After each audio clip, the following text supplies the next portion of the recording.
As a demonstration of the common grounding of the scope and the signal generator that we have here, I just want to show you. So we're outputting a 1 kilohertz square wave that's 4 volts peak to peak, so it's a pretty hefty signal. It's coming out, and I'm just powering this rail. Then I just have a voltage divider. I'm measuring the output signal, or the input signal, with my yellow probe, which you can see in the background here. And also I'm measuring over both resistors with the blue probe. You can see there. So it should be the same as the yellow probe because it's both resistors, and this is just a voltage divider. The red probe, or pink on the scope, is in between. And so something that happens here is we're just doing a voltage divider, so the voltage should be lower there. And the mistake that some people try to make when they do this is they say, well, so I've got a 2.2K ohm resistor, that's the red, red, red, gold, and then I have brown, black, red, gold. And they say, I want to measure the voltage now. And so they look at this blue probe that I've got here. They want to measure the voltage over the red, just the 2.2K, and they put this clip there. And the problem is, we just zeroed the red. Why? Why did that happen? Well, all black leads, this black lead, this black lead, this black lead, and this black lead, are all three tied together. And so essentially, the black lead here, this resistor, the current is going through the probes and back here to ignore it. And someone might say, well, let's fix that by getting rid of this other probe. We don't need this other probe right now, so they just get rid of that one. And so then we look and we say, well, the input voltage is the same as the output voltage. That isn't what we want to do. It should be less because it's a voltage divider. And that's because we still have this black lead and this black lead. And so they're like, okay, let's just get rid of this one, leave that floating. Same thing happens, where the ground for this scope probe is actually being held here and here. And obviously, the only other thing left to do is get rid of that black lead. And at which point, it still is just the same because the scope is actually putting the signal now through that lead. So this is all very bad. Don't do this. How are we going to measure the differential voltage? So let's hook it back up the way it was. We're going to hook back up this is hard to do with the phone, but we're going to hook that one back up. We're going to hook this guy back up.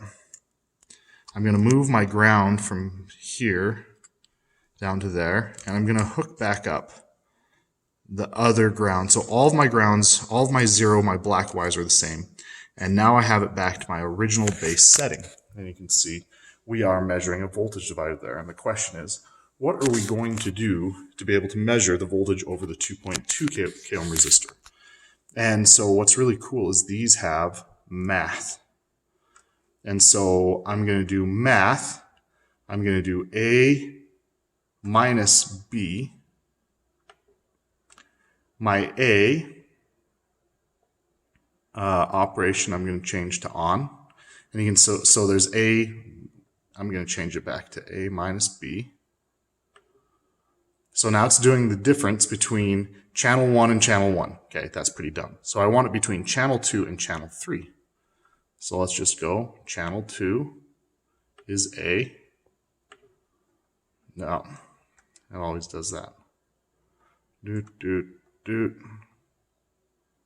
No. Done. Sorry, it took a second. Channel 2, and I'm just going to change this until it's channel 3. Nope.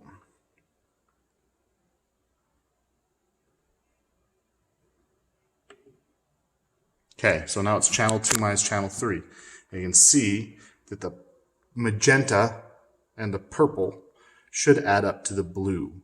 So it's doing the math. Now there's extra noise because when you do math, there is extra noise. So it's a slightly noisier waveform, but that's how we would get that signal.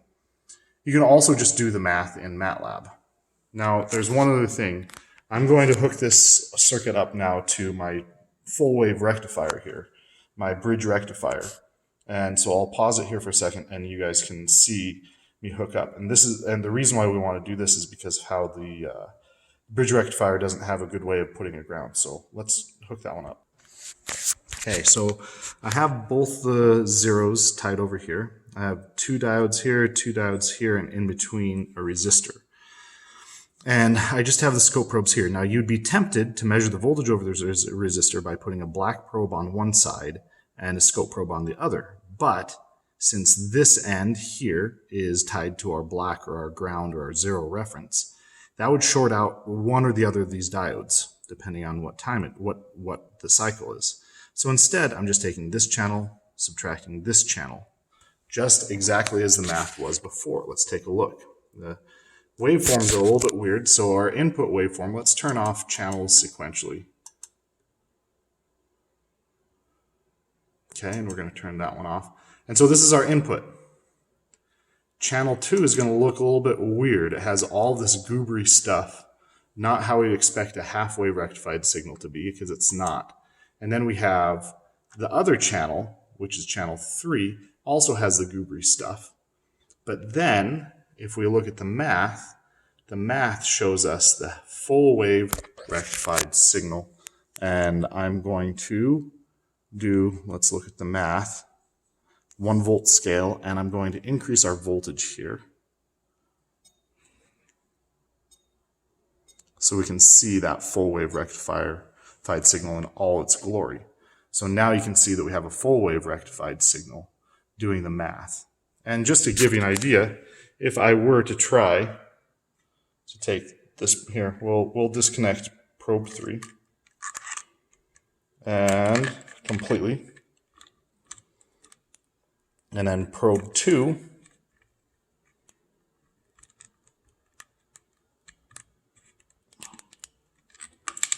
so that one's completely gone. And if I connect it how I should think that it would, if these were double-ended scope probes. So if we look, first of all, I'm going to turn off channel 3 because it's not connected to anything. The math turns off.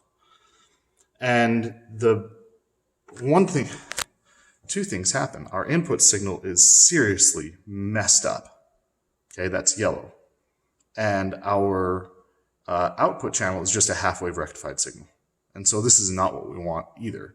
And that's because I've just shorted out, and one of these 2 diodes is getting kind of warm, a little warm. So we don't want to do that. So don't do that because we don't want warm diodes. So the rule is all the zeros, let's hook it back up the way it should be. I'll just do one of them.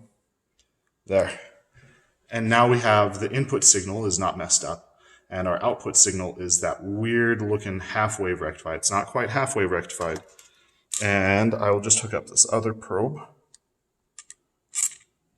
Okay. And nothing changed here until we add back in the math and the other channel. And now we get a full wave rectified math signal, and we get the other one. So I think that is, for me, that is super useful. I hope that's useful for you. It's the only way that we can get all of these signals together at once without using some other sorcery. A differential op amp would help, but we aren't doing that in this lab.